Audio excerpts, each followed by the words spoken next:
Democratic Senator from Virginia, Tim Kaine, who has been leading an effort for congressional authorization of military force against ISIS, told the Huffington Post that by not taking a vote, Congress has, quote, sort of allowed the Cheney preemptive war doctrine to exist by another name. Back with me is Ezra Klein from Vox.com, and joining us now is Washington Bureau Chief for BuzzFeed, John Stanton. John, that was a Democrat comparing Obama, our President Obama, to Dick Cheney.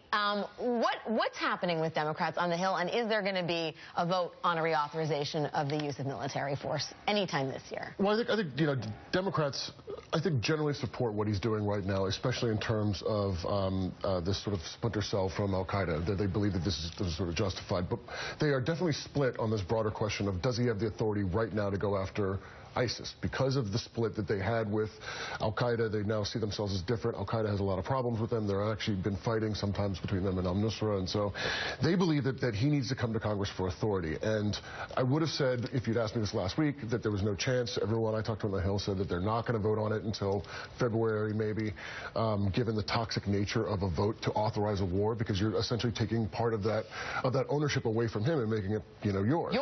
But after this series of bombings, it sounds like there is increasing pressure.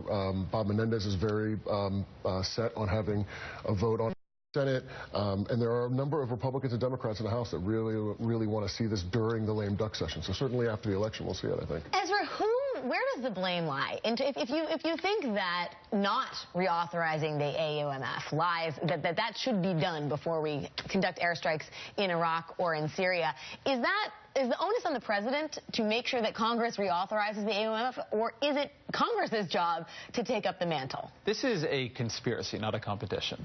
They both agree on what they want done here. The president wants the freest hand he can possibly have, and Congress in general does not want to have to be involved on the outset on these kinds of airstrikes, right? They want the president to take the blame if anything goes wrong.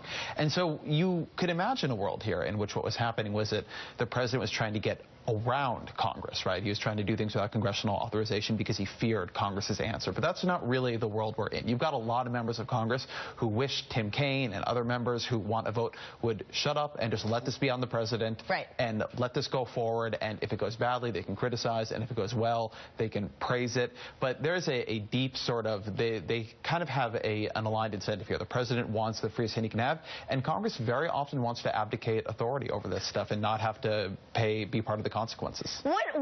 If a vote is taken, or just as this conflict plays out, who is it harder for? War-weary Democrats, the folks that are supposed to represent the left, the progressive left, the folks who watched from the sidelines in frustration and anger during the Bush-Cheney years, or Republicans who have folks like Rand Paul in the party, an increasingly isolationist terrain, and are really, I think, at a crossroads in terms of what to do on foreign policy?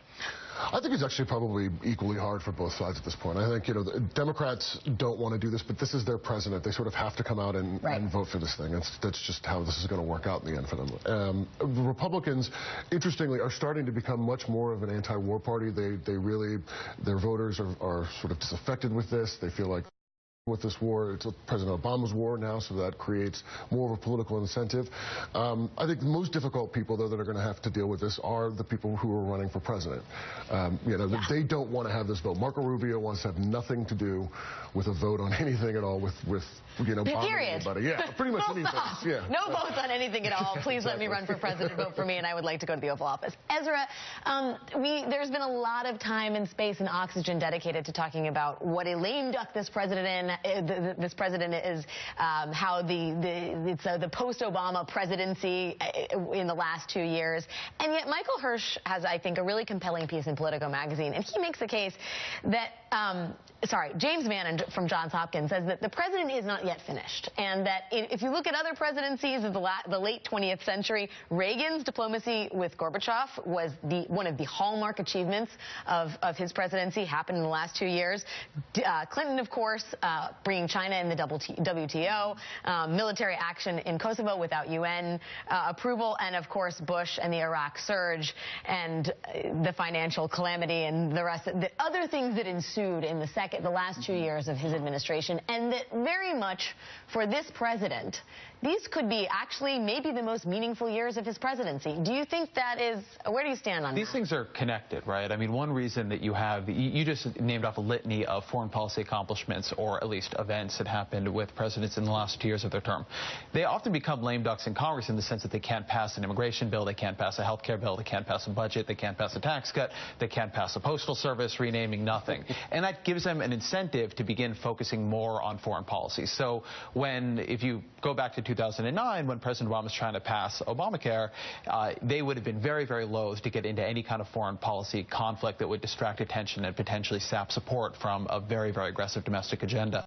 There's no domestic agenda at all. The ability to spend political capital and just spend time and administration intellectual resources and operational resources on foreign policy increases. Whether that's good or bad, I'm not sure. But I will say in this, I don't think this is like trying to work out a Israel-Palestine peace deal. This is not a fight President Obama wants. This is not something he likes. This does not fit into his foreign policy, which has been very skeptical of conventional war making in this way. So while this might end up being incredibly, incredibly consequential, it is not something that I think he has sought out or is happy to do. No, nor would he. I mean, and that's the Michael Hirsch point, which is for Barack Obama, what is happening now no longer falls into the category of cleaning up old wars.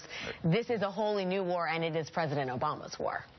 Yeah, and I think he's, I would be terrified of that if I was him in terms of my legacy, that this could be the defining thing of your presidency, and it's starting a whole new war that you're going to hand off to the next guy. That's probably not what he came in anticipating. And a war that could last well into the next presidency, whoever has it. Ezra Klein and John Stanton, guys, thank you so much for your time and thoughts. Thank you. Coming up.